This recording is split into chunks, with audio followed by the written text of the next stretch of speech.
Bismillahirrahmanirrahim. Assalamu alaikum dear students. Today my lecture is on combination of the functions. Combination of the functions. अब combination of the functions में जैसे हमारे पास दो functions अगर आप दिए हुए हैं या तीन दिया हुआ है तो उनको आपने कंबाइन करके एक नया फंक्शन बनाना है। यानी दूसरे लफ्ज़ों में हम ये कह सकते हैं कि दो फंक्शन की कम्बिनेशन का मतलब ये है कि आप दो फंक्शन अगर आपको दिए हुए हैं आप उनको जमा करके एक नया फंक्शन बनाते हैं, उनको माइनस करके एक नया फंक्शन बनाना है, उनको मल्टीप्लाई करके कर सकते हैं, उनको डिवाइड करके कर सकते हैं। ठीक हो गया।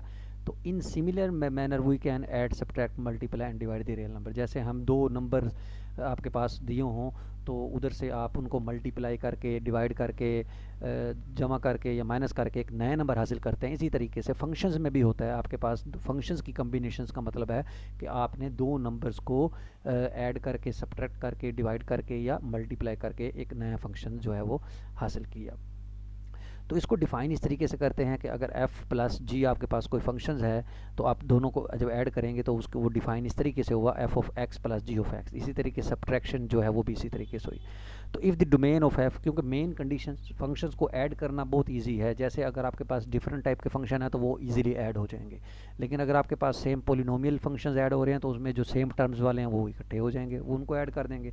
लेकिन जब ऐड तो हो जाएंगे, ये सब्ट्रैक्ट भी हो जाएंगे, डिवाइड की फॉर्म में भी हम लिख देंगे उनको और मल्टीप्लाई भी कर देंगे। तो बात यह है कि हम अगर आपके पास दो फंक्शंस हैं, अगर हमारे पास ए फंक्शंस की डोमेन पता हो और बी फंक्शंस की डोमेन पता हो तो हम जो फंक्शंस हमने हासिल किए हैं नए ऐड करके सब्ट्रैक्ट करके या मल्टीप्लाई करके या डिवाइड करके, तो उनकी डोमेन डायरेक्ट आपने कैसे बतानी है।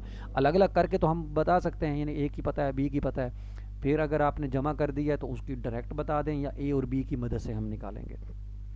तो उसके लिए आपने ज़रा ये चीज़ें जो पॉइंट है ये नोट करना है। तो if the domain of set f is a and domain of g is b, यानी अगर आपके पास a फंक्शन की डोमेन a है और g फंक्शन की डोमेन जो है वो b है, तो then domain of f plus g is the intersection a and b, यानी a और b का जो इंटरसेक्शन होगा तो f प्लस g की जो डोमेन है वो a इंटरसेक्शन b बनेगी। यानी दोनों को कॉमन ले लें तो वो f और f प्लस g की जो है वो डोमेन बन जाएगी।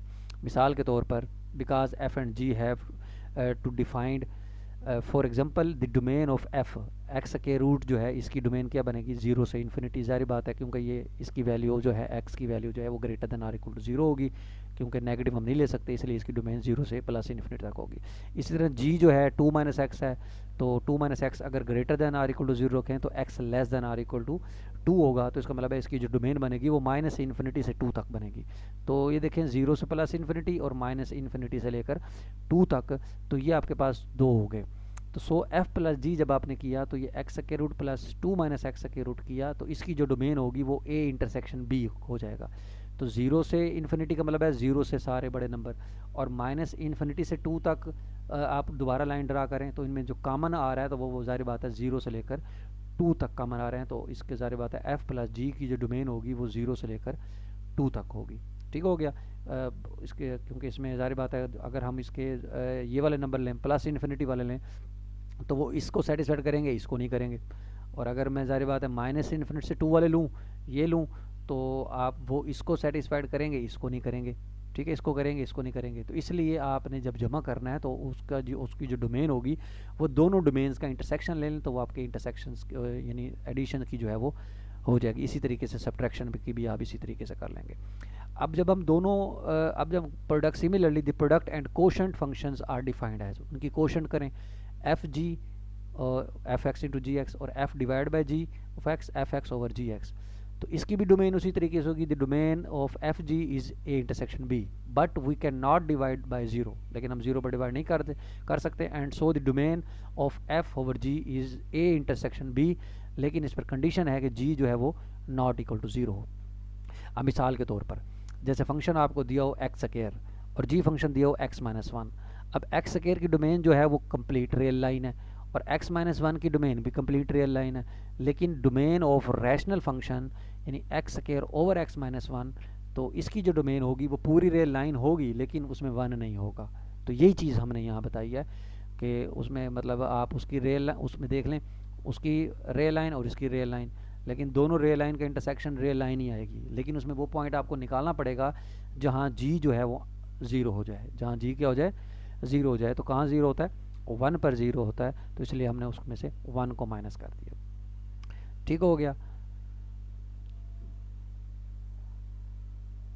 उसके बाद हम पढ़ते हैं कंपोजिशन ऑफ द फंक्शन, यानी दो फंक्शन की कंपोजिशन। दो फंक्शन की कंपोजिशन क्या होती है कि आपने जब आपके पास दो फंक्शन दिए हुए हैं एफ और जी, तो composite function F not G, उसको एफ नॉट जी से डिनोट करते हैं। Called composition of F and G is denoted by F not G of X, यानी F not G of X, यानी अगर पहले एक्स के ऊपर जी अप्लाई होगा, जो आंसर आएगा उस पर क्या अप्लाई हो जाएगा, एफ अप्लाई हो जाएगा। तो ये आपके पास क्या हो जाएगा, कंपोजिशन ऑफ द फंक्शन हो जाएगा।